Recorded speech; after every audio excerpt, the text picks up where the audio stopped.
inspired you to be a journalist, a sports journalist, instead of being anything else?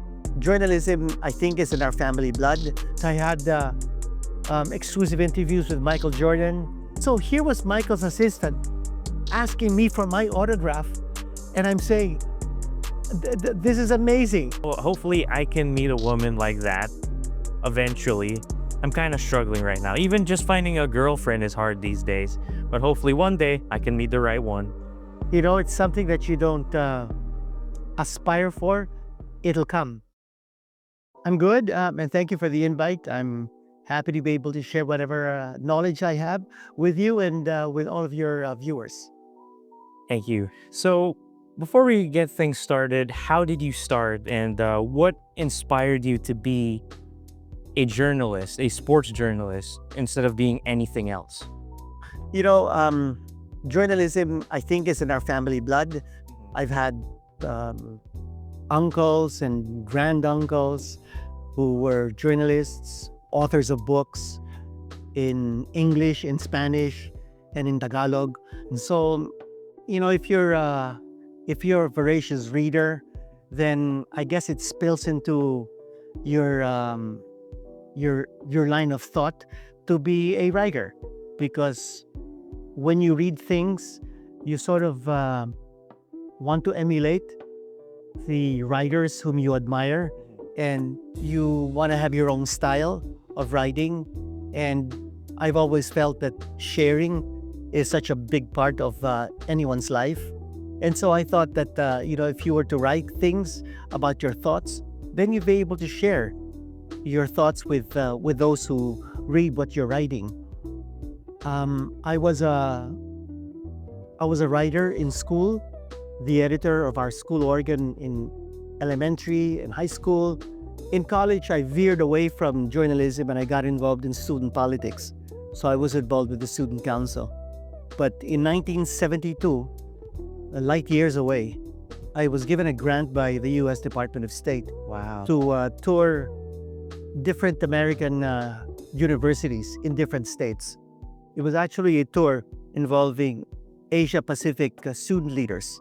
So I was with representatives from Japan, Fiji, Papua New Guinea, Cambodia, Thailand, etc., Korea. So we were about maybe 14 student leaders, and we were going from one state to the other. Starting in Hawaii, we went to Boston, Harvard. We went to Seattle, University of Washington. We went to Washington, D.C., New York, Vermont, many different places. And in the course of our tour, when we were in Seattle, our tour director from the U.S. Department of State asked, any one of you interested in the NBA? And mind you, this was 1972. Yes. And my father influenced my love for sports. You know, when I was a kid, maybe 8 years old, I would watch sporting events on TV with my dad. And after watching that event, I would go to my room, get out my typewriter, which no longer exists these days. No computers at that time. So I would pound on my typewriter and write a story about the sporting event that I had just watched. And if it were a live event, a live sporting event, let's say in basketball or boxing, there would be an account of that event the following day in the newspaper. So I would compare what I wrote about that event, which I had watched on TV, with the account in the newspaper the following day. And I would put them side by side and say, what did I miss? These guys are professional writers. I'm an 8-year-old kid. But somehow, I wanted to be, I guess, like those professional writers someday. But it was more like my love for sports and my interest in following the exploits of different athletes that got me going. And so in 1972, when I was on that tour in the US, our tour director said, if anyone is interested in the NBA, I could get you a meeting with the Seattle Supersonics playing coach Lenny Wilkens. Oh my God. So, you know, the Sonics at that time were not yet the Oklahoma City Thunder. Yes. They've metamorphosed into OKC. But I said, you know, I'm interested in the NBA, and I knew of Lenny Wilkens. In fact, he was one of my heroes, wearing number 19. And a spectacular guard. He went to Providence. So I said, yeah, I would be interested to meet Lenny Wilkens. At that time, they didn't have any major airport lounges. So he brought me over to the Seattle-Tacoma airport, where the Seattle Supersonics were going to board a flight to play a game in Phoenix. Yes. And when I got there, the tour director brought me to the boarding gate. And all the players and Lenny Wilkens were just sitting around waiting for the boarding time. So I went up to Lenny Wilkens, I introduced myself, and I remember he was wearing a buckskin jacket. And he wasn't a very tall individual. I think it might have been maybe 6'2". And he spoke very well. I mean, he was very mild-mannered. He wasn't a loud guy, and he wasn't talking slang. He was, I felt he was a very learned man. And I spoke with him, and I saw the other basketball players who were waiting also by the boarding gate. And I remember Dick Snyder was there. Who were the other players who were there? Maybe Don Smith, maybe Jim McDaniel. I don't think Spencer Haywood was there. Maybe Don Coaches. Those are the players from the Seattle Supersonics at that time. And the interesting thing about that interview I had with him was he was in the running to be the assist leader of the NBA that particular season.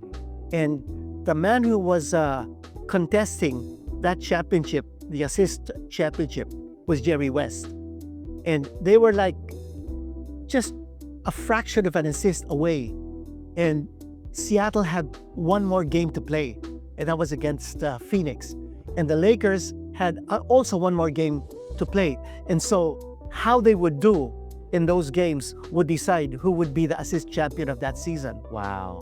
And so I talked to Wilkens about that, and I talked about his life and about his college career and what it's like playing for a team in the NBA, as well as coaching, because that was a very new role at that time, playing coach. Yeah, playing coach, like before, like Bill Russell also became a playing coach. But for him, I thought it was a very unique role that he took on. When I got back to the Philippines after 3 months of this tour, I told myself, what a pity. I met this NBA star and I'm not able to share it with anyone. Yes. Unless I wrote about it. Yes. So I did write about it. I put together a story about my meeting with Lenny Wilkens. And at that time, it was a martial law era of the Philippines. And there was actually only one newspaper in circulation called the Daily Express. Yes. And they had an office in Port Area in Manila. I went to the office one Saturday morning, bringing my manuscript, which I had typed. And in the morning, I looked at the office, the editorial office of the Daily Express. There was absolutely no one there. And I've told myself, what kind of an office is this? It's 10 o'clock in the morning and there's nobody here. Well, little did I realize that newspaper offices, they start humming in the afternoon, because in the morning, the beat reporters, the editorial guys, are all out in the streets looking for stories and making contact with the sources. But there was one gentleman who was at the office at that time, and I approached him. And fortunately for me, he was the editor of a sports magazine out of the Daily Express network of publications. Yes. And so when I showed him my manuscript, he said, this looks good. You had an exclusive interview with an NBA playing coach. Yes. I'll pay you 25 pesos for this. And at that time, it was a lot of money. For 25 pesos, could get you a movie, date, a dinner, transportation. A date is crazy. Yeah, for 25 pesos, So I was telling myself, that'll go a long way. I was a student at that time. So he said, and not only that, he said, I like the way you write. Why don't you write a story on sports every week for my Express Sports magazine? Oh. I said, sure, I'll do that. So that went on for about a year and a half. And then the Express Sports magazine folded up, and the writers of Express Sports were invited then to start writing for the broadsheet, which was the Daily Express. And I was offered to write a column for the Daily Express out of the Express Sports magazine. My column was called Punchline. Had nothing to do with boxing, although I wrote about boxing, but Punchline was a term that I felt was appropriate for a column because I would always have that last kick, a little bit of a punch towards the end of my column. And so I said, maybe that would be a nice title for my column, Punchline. So there I got involved in column writing for the Daily Express. When Daily Express folded up, I was offered by a newspaper called Business Day to start a sports column, which I called A Sporting Chance. And this was in 1984. And later on, Business Day folded up. When it folded up, I had an outstanding offer from the Philippine Star, which started in 1986, to write a sports column for them. So when Business Day folded up, I'm a very loyal person. I'm a loyal person to institutions that take care of me. So if that institution is loyal to me, I feel it's incumbent on me to be loyal to that institution. So Exactly. I felt that when Business Day closed down, I no longer had any loyalties to Business Day because it had closed down. Although the next day it opened up as a business world. But since I had an outstanding offer from the Philippine Star, I moved. Yes. And when I moved to the Philippine Star in 1987, I have stayed with the Philippine Star to this day. Yeah, it's so impressive. I mean, almost 40 years. And the fact that you are still dominating the columns and everyone is just reading every single column that you write is insane. Well, just a couple of weeks ago, someone whispered in my ear, and it took me aback. He said, "Do you know that your sports column would probably be the longest running sports column ever in the history of Philippine journalism?" I said, "I didn't know that."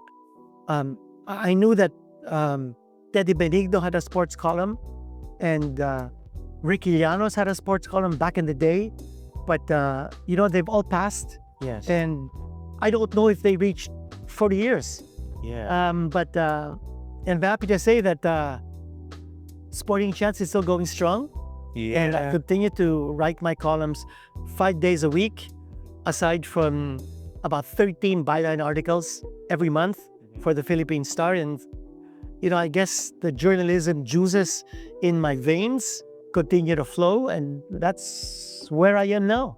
That's so impressive because I'm trying to recreate the same thing with my channel. It's such a nice circumstance that we're in. I've been in this business for 5 years, but I'm really inspired by your story to maybe hopefully get to 20, maybe 30 years. I don't think I can ever touch your experience ever, but I feel like a decade and a half should be enough for him. Media in general, involves a lot of facets.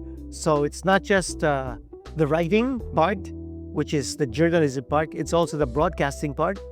It's also being accessible in social media these days. Yes. I mean, back in the day when I started writing, we didn't have social media. We didn't have the internet. We didn't have computers. And I had to scrounge for my sources of information. I had to link up with the NBA directly for information about players, about rules, about regulations. And now everything's come so easy. And you don't really need to link up with anyone. All you need to do is to find out which source of information you need to go to in the internet. I mean, AI is so readily available, Yes. right? But I felt that back in 1972, in my early years, they were good educational or formative years for me. Because I think as a journalist, you need to be resourceful. Yes. You need to always take the extra mile. You don't take the easy way out. I mean, right now, a lot of journalists sometimes don't even look for their sources any longer. I mean, Yes. I'm talking of human sources. Exactly. And they feel that if they can get the information out of the internet, it's such an easy thing to do. Yeah, it's more convenient without checking their sources if it's legitimate, it's real. That's right, yeah. So for me, I think it's important that you have a passion Yeah. for what you're doing, because if you don't have that passion for journalism, for writing, and for the subjects that you write on, you're not going to go to the extra mile. Exactly. If you think it's a job, and a job becomes a humdrum thing, and if you think it's more than just a job, that it's a calling, it's a vocation, Yes. then it'll show. Yeah. And I think the reason why I've been around for so long is because of the credibility that I've been able to establish. Yes. Excuse me.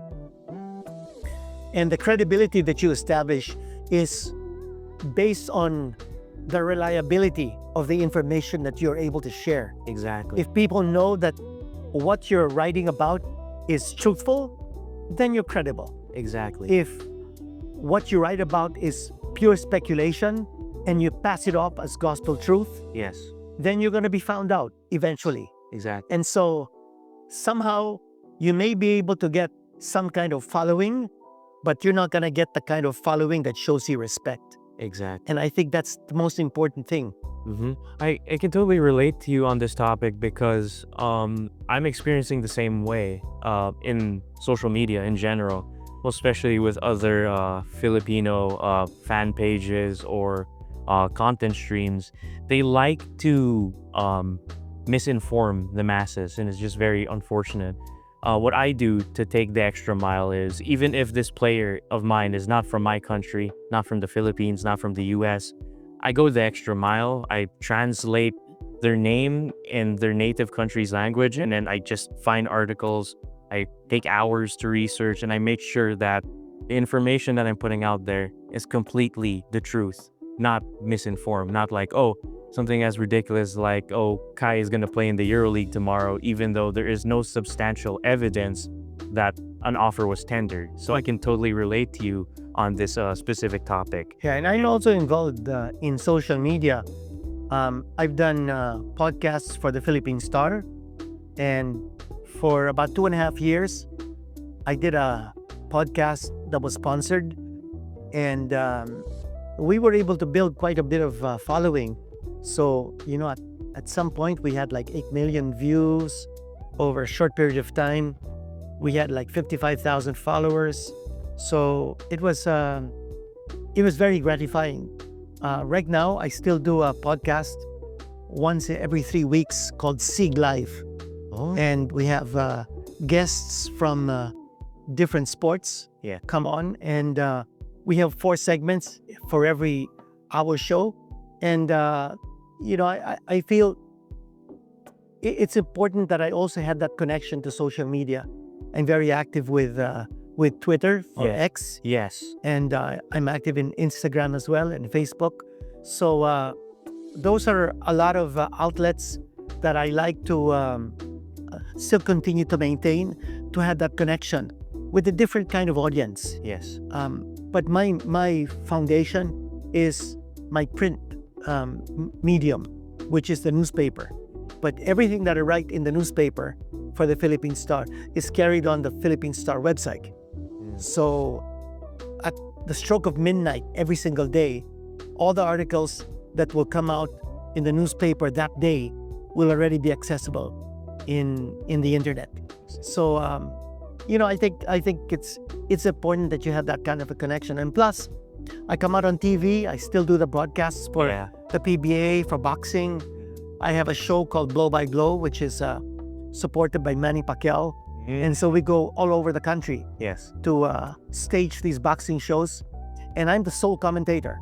So we've been to Cantilan in Surigao. We've been to Vigan in Ilocos Sur, General Santos City. We've been to Imus, Cavite, Narvacan in Ilocos Sur. Oh my gosh, Pasig, Iloilo, Sablayan, Occidental, Mindoro. So you name it, we've been to all of those places. Outside of that, I do a lot of independent boxing shows that have taken me to Bohol just very recently. And so a lot of those things are very exciting. And for me to be able to share that knowledge and to be able to impart things that I've learned through the years to an audience that's willing to listen, and also willing to absorb things that I'd like to share. I think it's wonderful, and it's very gratifying. Well, I can really tell. And given your experience being in sports media for this long, it's a lot of years, and a lot of years comes with a lot of decisions. I just also kind of want to ask, like, what do you think was the best decision you've ever made so far? In terms of sports journalism? Yes. Okay. See, I needed to ask that question because my background in school wasn't actually at all involving journalism. So I finished at LaSalle with an economics degree and an East Asian studies degree, so a double major, and then a double degree. And then I went to the Asian Institute of Management for a master's in business. So I worked 10 years for an investment bank that became a universal bank, now known as Union Bank of the Philippines. I worked 30 years in microfinance. I started an operation for Mr. Danding Cojuangco in North Central Luzon. And we've grown that organization into a giant in the industry. And we've been accredited and acknowledged by United Nations to the extent that I was invited to speak on microfinance before the United Nations Assembly in Geneva, Switzerland. And I also spoke about microfinance in another UN conference in Lyon, France. So, it's something that I'm very proud of. And after 30 years working in North Central Luzon, Tarlac may be an adopted son. Only 4 in the history of the province have been named adopted sons. So that's one part of my life that I'm very proud of. But the other part of my life that I'm also very proud of is my sports journalism ventures and broadcasting. So I managed to marry both because you address different people from those two parts of my life. And, I thought I had the best of both worlds. So in finance and working for microfinance and working for small entrepreneurs and building up their businesses with the credit that we were able to provide, that's a whole different world. For the sports industry, that's a whole different world as well. You're talking of athletes, you're talking of fans in the general public. Yes. And so both those sides have tremendous responsibilities that you own. Yes. And you're accountable to a lot of people whose lives you touch. Yes. And in asking me what the biggest decision I've ever made in my sports career was, I guess my biggest decision was to continue being involved in sports even as my mainstream job was in finance. Yes. And for me, that made me whole. That made me complete. And I was also very lucky that when I started working for Mr. Cojuangco in 1985, Mr. Cojuangco was a very big sports patron.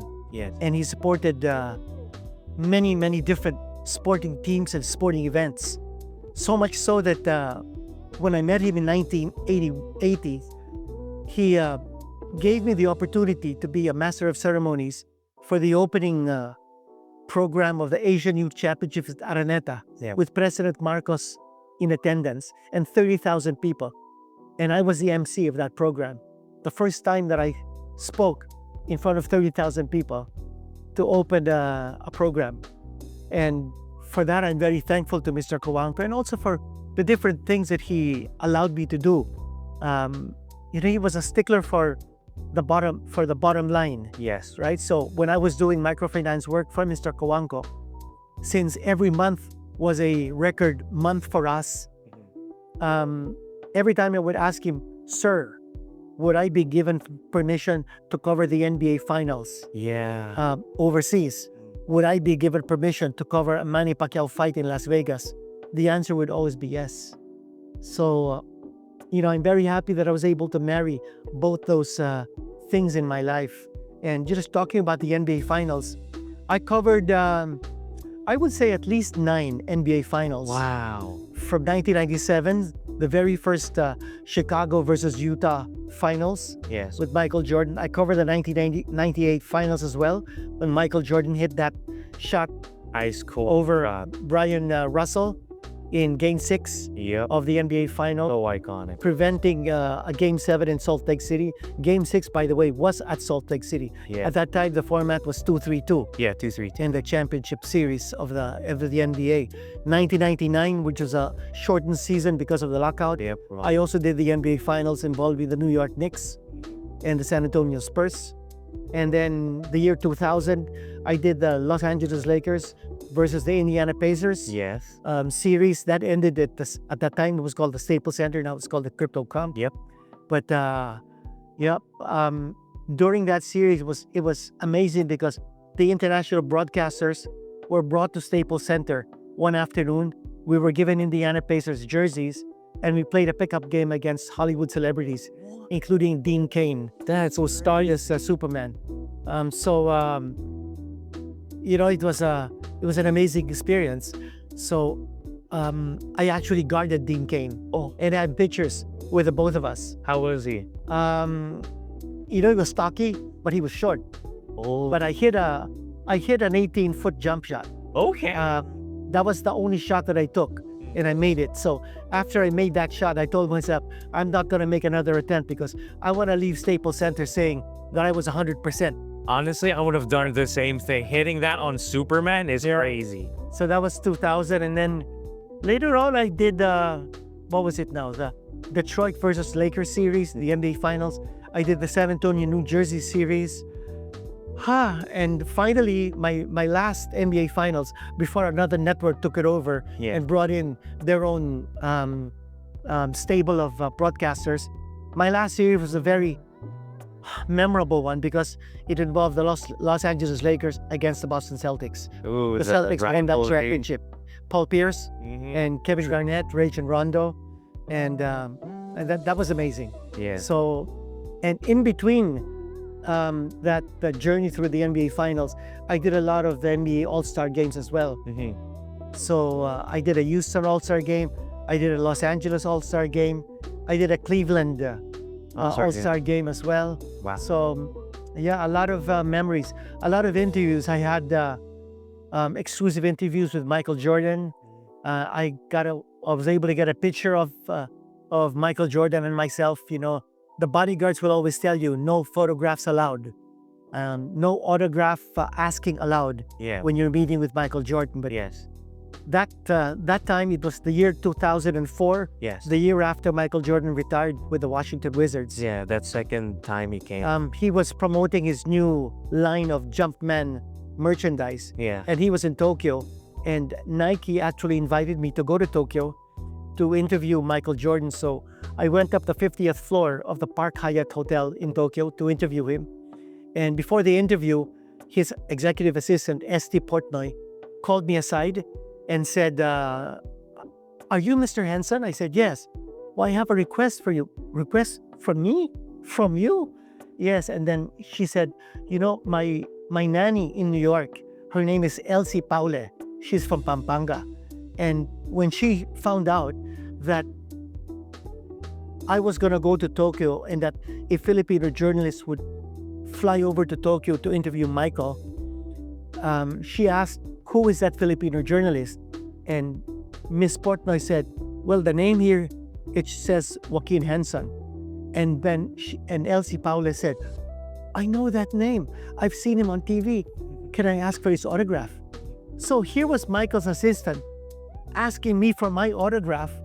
And I'm saying, this is amazing. So I signed something for Elsie Paula, her nanny in New York. And then when I gave it to her and she said, thank you so much, I said, could I ask a favor in exchange? Yes, by all means. What is that favor? I said, you know, I've interviewed Michael many times, but I've never had the opportunity to take a picture with him because the security, the bodyguards would prohibit it. But since, you know, you owe me because, you know, you asked me for this autograph, right? So is it okay my colleague takes a picture of me with Michael. Of course.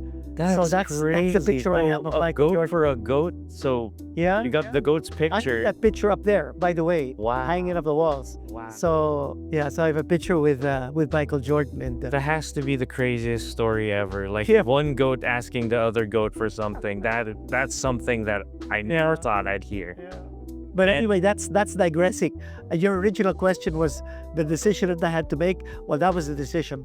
The best decision I ever made was to continue my involvement in sports, even if I was doing my mainstream job, which is microfinance. Hopefully someday I can do the same. Whatever job may that be, I'm hoping to continue. Yeah, my advice is, and I want to be able to speak from the heart. A journalist's income may not be that much. Yes.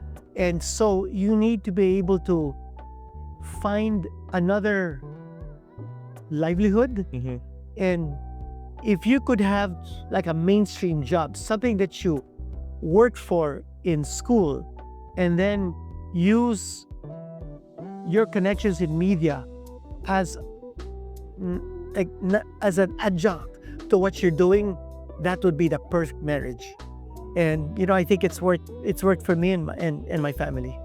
Honestly, I can really see that. So I could tell, I'm also thinking the other big decision that you made in your life was marrying Tita. Of course. Yeah. We've been married now for 48 years. So we're batting for 50 in a couple of years. But my wife, Metju, has been by my side all these years. And when the day I met her in 1972, the same year when I first turned in my first professional article as a writer, that was a very memorable year for me. It started my journalism career. It's also started my love affair with the love of my life. Okay. Yeah. Writing the pages on both sides. I tell you that. Oh, hopefully I can meet a woman like that eventually. I'm kind of struggling right now. Even just finding a girlfriend is hard these days. But hopefully one day I can meet the right one. It's something that you don't aspire for. It'll come. Something like that is a gift from God. My wife and I are very strong Catholics. We're very strong Christians. So I've always felt that whatever comes your way is something that comes because of God's blessing. Yes. And so I've always attributed my wife, Menshu, walking into my life as a blessing from God. Honestly, I have nothing to say. I'm asking God, please, maybe soon, 4 or 5 years, 6, 7. It'll come. Gotta be patient. And I gotta ask, since you had, and you just mentioned an unexpected moment with Michael Jordan, what are other unexpected moments that were like, wow, that just happened? Many, many unexpected moments. I remember when I was interviewing John Stockton during an NBA All-Star game. Mm-hmm. And I interviewed him, and after that I said, John, is it okay if I ask you? I have a TV crew with me. And this was in the All-Star game in, I'm trying to think, could it have been in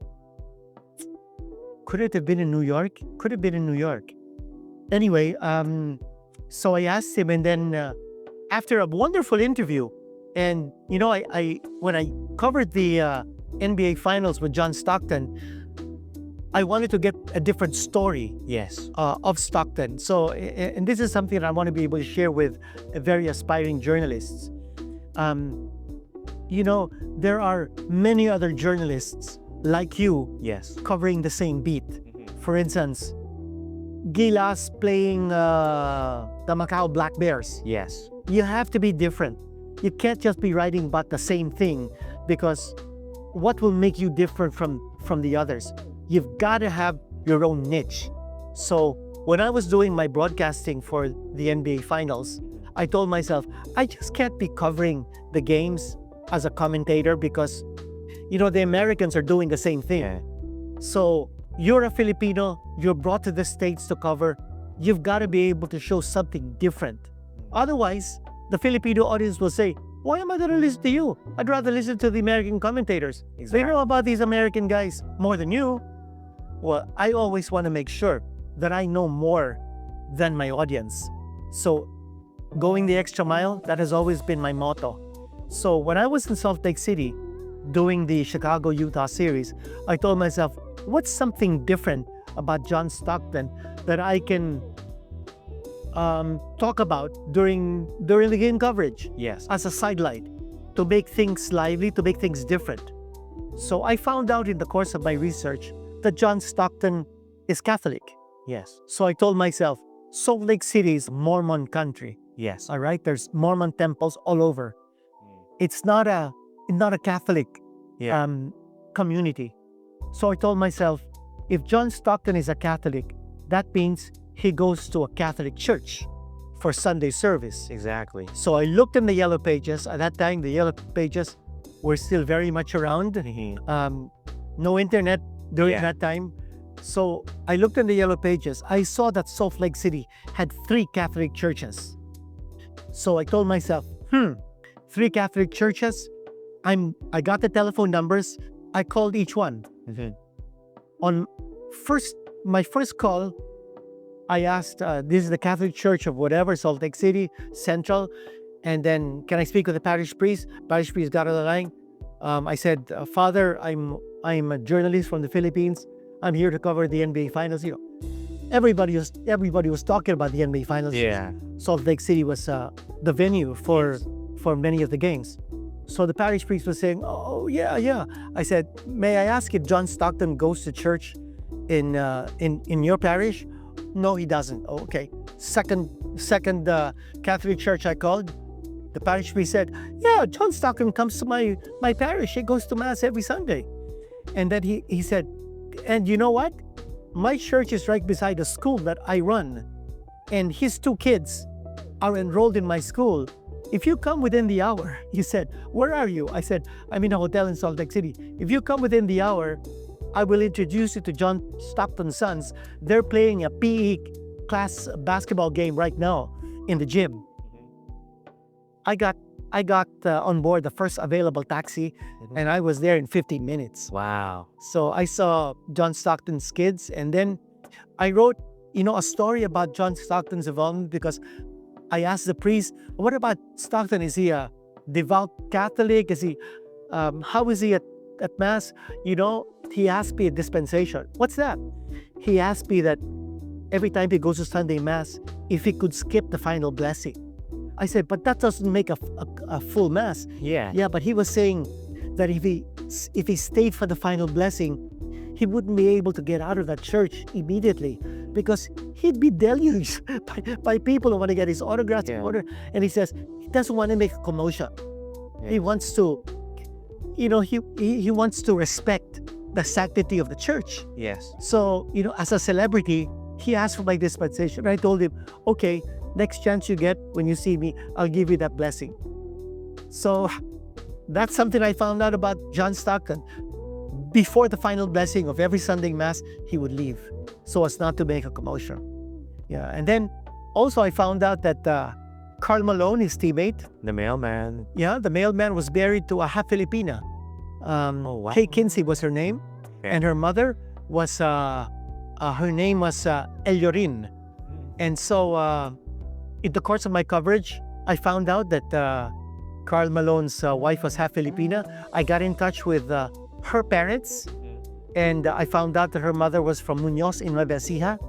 And I made a connection with Karl Malone's father-in-law. I found out that because his wife is half Filipina, everybody in his household staff was Filipino. Oh, wow. From the gardener, from the butler, from the helpers, from his Toyota dealership. All of his employees were Filipinos. That is That's Karl Malone, yeah. crazy. And, several years later, because I continue to keep in touch with the family, his mother-in-law passed, and then his father-in-law got in touch with me and said that one of his daughters was going to bring the remains of Karl Malone's mother, because her last wish was for her remains to be scattered, the cremated remains, in Muñoz, Nueva Ecija, which was her hometown.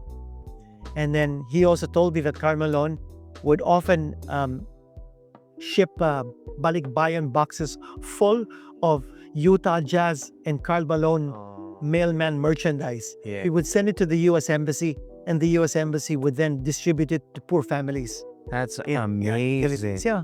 Like, who knew Carl was, I mean, technically, since his wife is half Filipino, having a half Filipino wife grants you a little bit of Filipino blood. And Of course, it's yeah, just correct. crazy that Carl does that. Yeah, He's a mailman on and off the court. That is Yeah, crazy. yeah. And his wife actually was a former Miss Idaho. Oh, Yeah. wow. Yeah. That is crazy. Anyway, Wow. Since we're on the topic of basketball, what, in your opinion, could be Philippine basketball's way of like becoming more competitive internationally? What can we do? And do we need more government support? Do we need better grassroots systems? Like, what do we need to improve on in general? well, I think government support is always very important, which is the reason why we have a coordinating body and a sanctioning body, a national federation called the Samahang Basketball ng Pilipinas. SBP, yes. Yeah, but the SBP can survive just on private sector support. So it does get support from the Philippine Sports Commission. Yes. But I think it's important that the Philippines continues to get exposed to the international game. yes. I think the opportunities being given by the EASL Yeah. to the PBA is good. East Asia Super League, yes. That's right, yeah. And then there were many other things that can happen. I think the FIBA opportunity is also good to be able to do the games internationally, and so many other things that can be done. But I think the key is international exposure, because if you're in the Philippine context and if you're in the PBA, you play against the same teams Yes. year in, year out. Yes. You're not going to develop and progress beyond the level of basketball that is in the PBA. Exactly. That's the only way. Dribble drive system. Yeah, You're the- used. The only way that you can expand your knowledge, your skill set, your level of your ability to play is if you encounter games from the international scene. And FIBA allows that, because Yeah. now FIBA has 6 windows, Yeah. 6 different windows for you to qualify for either the FIBA Asia Cup Or or the FIBA World Cup. Yeah. And the FIBA World Cup is a springboard for the Olympics. Yes. So that gives you a lot of opportunities to have the international exposure. And plus, as I mentioned earlier, the EASL provides that international exposure as well Yeah. to PBA ball clubs. And I think more and more the PBA teams are beginning to realize the importance of going beyond borders, Yes. so that this coming season, the PBA will be playing games in Dubai and Bahrain. Yes. There are plans to play PBA games in Canada, in New York. And while the games will be just among PBA teams, I think the exposure to an international audience In a will market. open up the eyes Yes. of many of our Filipino players to improve. I think also the exposure of guys like Kai Soto, Dwight Ramos, Kevin Kiambao, Yes. Carl Tamayo, S.J. Belangel, J.D. Kagulangan, all those guys, Third Year Ravenna, Kiefer Ravenna, their exposure will go a long way, because in the end, I see them coming back to the Philippines and playing in the PBA, Yeah, because this is their home. Yeah, this is their home. This is where they came from. Yeah, and we've seen a lot of players going overseas, coming back, like Robert Bolick. You Yeah. know, sometimes, the international game is not meant for you. Yes. And so you'd rather play before your home fans, before your family. Exactly. And, and they'll do that. Andrew Bogut, he played in the NBA for many years, but he finished his playing career in Australia. Yes, with the Sydney Kings. Pau Gasol, the same thing. Marc Gasol, the same thing. Marc Gasol Girona over They there in went Europe. back to Spain to play their final years. So, I can see this happening as well for Filipino basketball players. Yeah, and that's exactly, honestly, we share the exact same intent, because I really like these tournaments like the EASL, the East Asia Super League, and the Basketball Champions League Asia. I like the opportunities of that sort of like unification tournament. So our Filipino teams can finally sample the different styles of basketball around us, whether it's against Mongolia, Taiwan, China, Japan, Korea, even some of the West Asia teams. I think it's just a great time to be a And that's basketball. the only way to improve. Yes. for you to be able to expand your horizons. Anything is good. Hello, ladies and gentlemen. This is Future Ari. I just want to pause it here because this question that I'm about to ask Sir Quinito is by far my favorite question. And that question is, what are your biggest pieces of advice to aspiring sports journalists? And I've always wanted to ask him this question, so let's see what he says. Okay, number one, I think it's important that you love what you do. I think that there are many journalists out there who get involved in journalism because it's a job. Yes. I don't think you should treat it as a job, although it is. I think you should treat it as a passion. So you have to love what you're doing. The reason why I say this is because if you love what you're doing, you're gonna, again, I go back to my motto, you gotta do the extra mile. Exactly. If you love what you're doing, you're not, if you're looking at information about a player, you're going to, the first 10 pages of the internet to find out what's there about this player? No, try to do 50. Yeah, why not 100? Yeah, why not 100? You stretch yourself to the limit of finding out what it is that you'll be able to dig up out of this particular athlete or event that would be of interest to those who will read you. And that will only come out if you love what you're doing, because you won't mind the time, you won't mind the hours of research, and that you'll be patient. So that's the first criterion. I think the second criterion is you have to have the skill, because even if you have the love, if you don't have the skill for writing, if you don't have the talent for disseminating what's on your mind on the written page, then it's going to be an exercise of futility. So you have to have the skill. I think love and skill, very, very important. Third is, I think you have to have respect for what you're doing, have respect for those who you write about. Because I think if you show respect, the respect is going to go back to you. And when you have that respect, the fourth thing is that you strive for is then you gain credibility. And when you're credible, then it's something that you earn. It's not something that you just get overnight. It's something through the years that you've been able to establish. But credibility is such an important thing because, if you're not credible, and if you want to interview like an athlete, if you're like about a distance away, and if an athlete sees, oh, that guy's coming over to interview me, I'm going to turn my back on him because I don't think this guy's credible. He's not respectful. But if an athlete or an official or someone whom you'd like to interview sees you from a distance that you're coming, he's going to come to you and he's going to say, I want to be interviewed by this guy because whatever I say to him is going to come out the way it should be. And that comes out of respect and credibility. So I think those four things. I think the fifth thing would be focus. You need to be focused on what you're doing. You have to have a direction. You have to have a career path. What do you want to be? What do you want to do 5 years from hence? You want to be able to do exactly what you're doing. You want to branch out. You want to do more things in social media. You want to do broadcasting.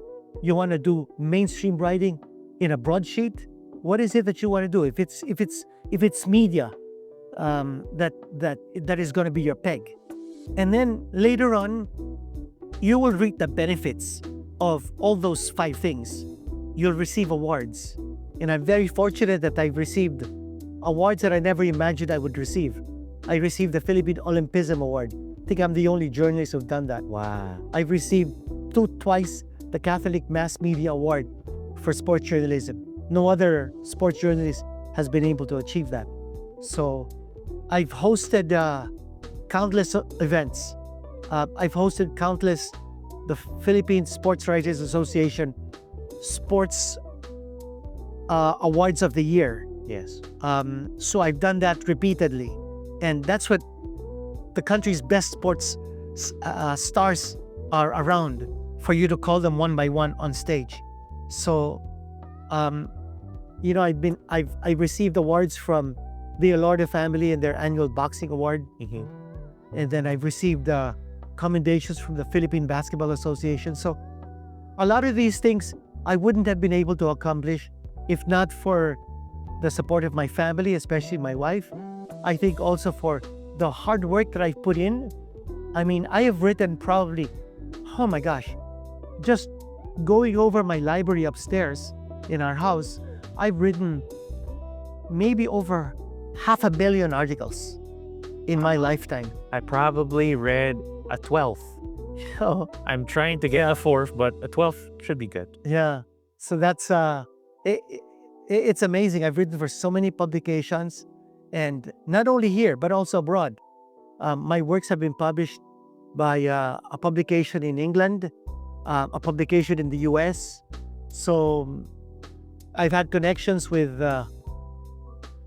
some of the greatest sports writers in the world, like Alex Wolff, Oh my who is a close friend of mine. In fact, in his book, what is it, Small World? It's about basketball all over the world.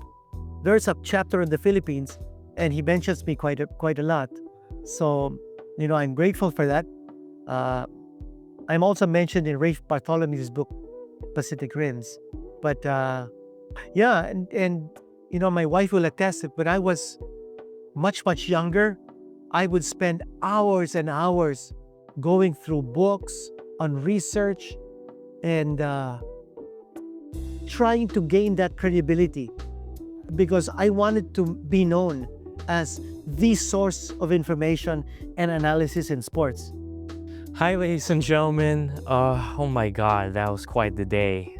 But before we end this video, I'd first like to thank the people who made it possible. And first, I'd like to mention the legendary man himself, Mr. Quinitothedeanhenson, and of course, his lovely wife, Mrs. Henson, for welcoming us into their beautiful home. I had an absolute blast, and honestly, it's because of spending time with people like you and being able to experience even just a little bit of Mr. Quinito Henson's experience in life was so refreshing to me, and it really inspired me to keep putting out content, and I'll make sure to do so. And honestly, today has been one of the best days of my life, because I really look up to Mr. Henson, and I've been following his work for a couple of years now. In the morning, I'd always check out the newest articles that he puts up, even if it's from the night before, but I'm always there. I'm always watching, always reading his articles, and it's just part of my daily routine. And also, I'd like to mention the other people who made this amazing episode happen, most especially my special tita, Miss Menchu Romero. Thank you so much po. I would have not done anything with the great Henson family if it wasn't for you. And most especially, Kuya VJ, thank you so much po.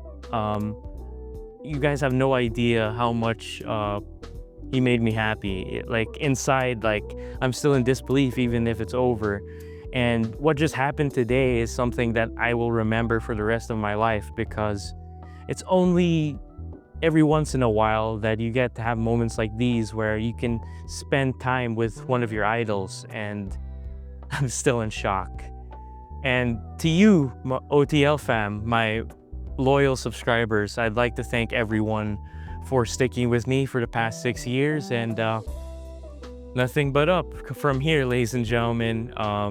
If you guys enjoyed today's video, please don't forget to hit the like button and hit the subscribe button, so you can show me that you like this type of content and that you learned something from not just me, but also from the great Mr. Quinito Henson. And I promise you, ladies and gentlemen, for the next couple months and what this channel is going to go through, it's just going to be fresh ideas on fresh ideas. And I guarantee y'all that. Thank you very much for watching, and I see you all around. Until next time, goodbye.